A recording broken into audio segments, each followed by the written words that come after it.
Masjid Al-Ihsaniyah bermula sebagai mushola sederhana pada sekitar tahun 1940 di kawasan Medan Perjuangan.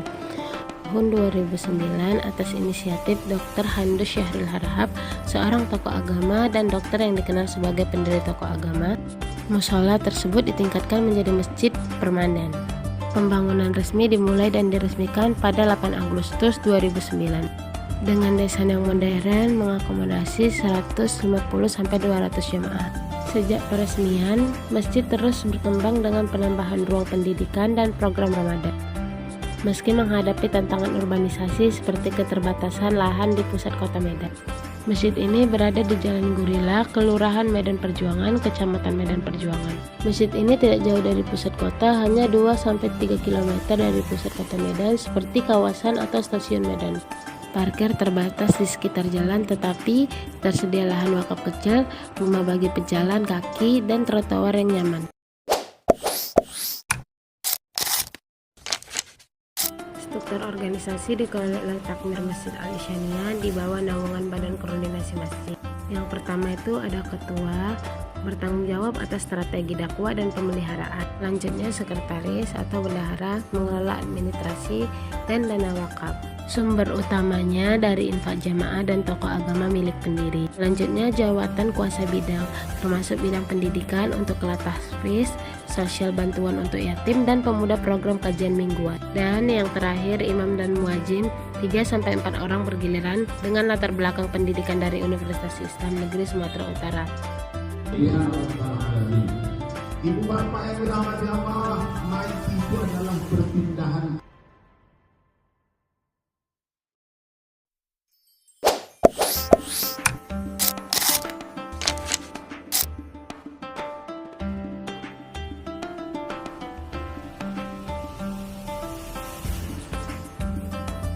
Program dakwah yang ada di masjid ini ada kelas tasbih untuk anak-anak, di mana suara tilawah mereka bergema seperti alunan musik surgawi. Para ibu-ibu mengadakan pengajian setiap Kamis, membahas tafsir, surah-surah pendek sambil menjahit baju seragam untuk anak yatim. Sementara itu, bapak-bapak berkumpul di malam Jumat untuk kajian tentang akhlak. Saling mengingatkan agar ihsan tidak hanya di masjid, tetapi juga di rumah tangga dan pekerjaan sehari-hari. Yang membuat Masjid Al-Ihsaniyah istimewa adalah semangat gotong royongnya. Saat bulan Ramadan, masjid ini berubah menjadi pasar tarawih yang ramai. Lampu-lampu hias digantung di setiap sudut dan hidangan buka puasa dibagikan secara gratis kepada siapa saja yang datang. Selain itu, keaktifan remaja Masjid Al-Ihsaniyah dalam membahas kegiatan besar Islam menunjukkan peran penting generasi muda dalam menjaga dan mengembangkan tradisi keagamaan di lingkungan masjid. Remaja masjid ini secara rutin mengadakan pertemuan untuk merencanakan dan membahas pelaksanaan berbagai kegiatan besar seperti Maulid Nabi, Isra Mi'raj, Ramadan, dan Idul Fitri serta Idul Adha. Dalam berdiskusi, mereka aktif bertukar ide, membagi tugas, serta merancang program yang menarik dan berdampak positif bagi jamaah dan masyarakat sekitar. Keaktifan mereka dalam membahas dan menjalankan kegiatan besar Islam bukan hanya sekedar rutinitas, tetapi bentuk nyata pengalaman ajaran Islam yang dapat menjadi contoh bagi masyarakat luas.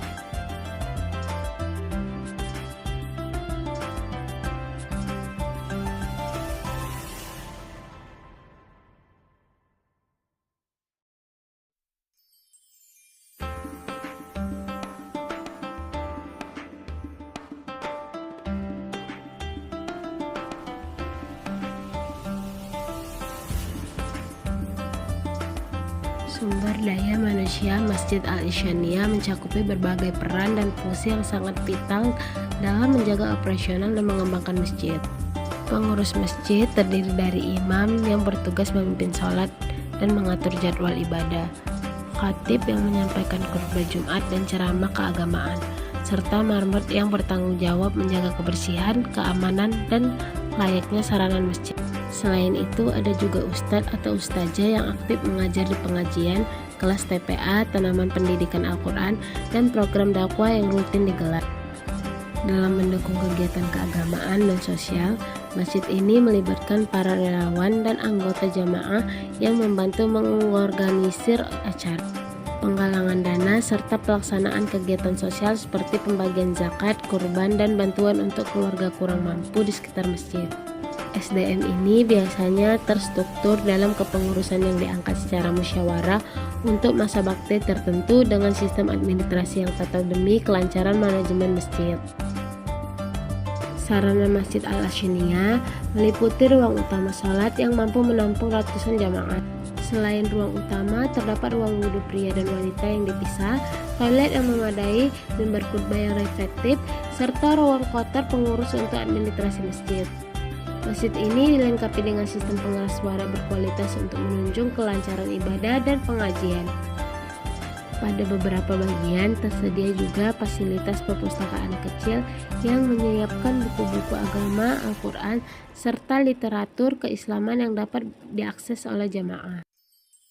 Selain itu, Masjid Al-Ashaniyah biasanya menyediakan fasilitas pendukung seperti area parkir kendaraan, tempat bermain anak bagi jamaah yang membawa anak-anak, dan taman atau halaman masjid yang asri sebagai ruang terbuka bagi jamaah beristirahat atau berkumpul setelah ibadah.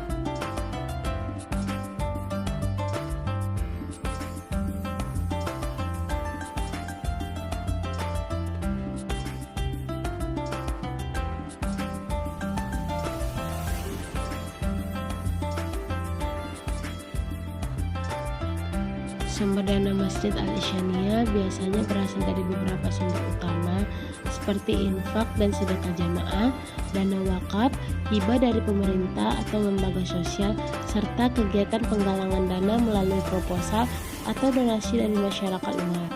Pengelolaan dana masjid dilakukan dengan prinsip transparansi dan akuntabilitas, biasanya melalui laporan keuangan berkala yang memuat pemasukan dan pengeluaran. Dana tersebut dialokasikan untuk berbagai kebutuhan masjid seperti pemeliharaan fisik, operasional kegiatan keagamaan, kegiatan sosial, dan program pengembangan masjid.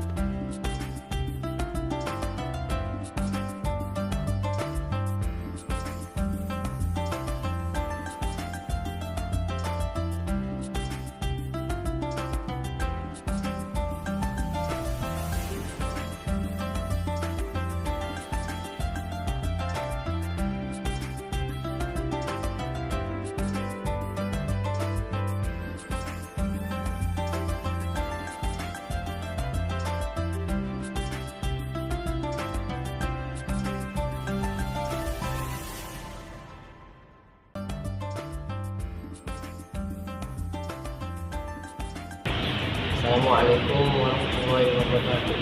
Saya dari Majelis Al-Ashaniyah. Majelis Al-Ashaniyah sangat baik, bersih, dan juga bagus remaja-remaja di sini, dan imamnya bagus, DKM-nya juga baik. Sekian pesan dari saya. Wassalamualaikum warahmatullahi wabarakatuh.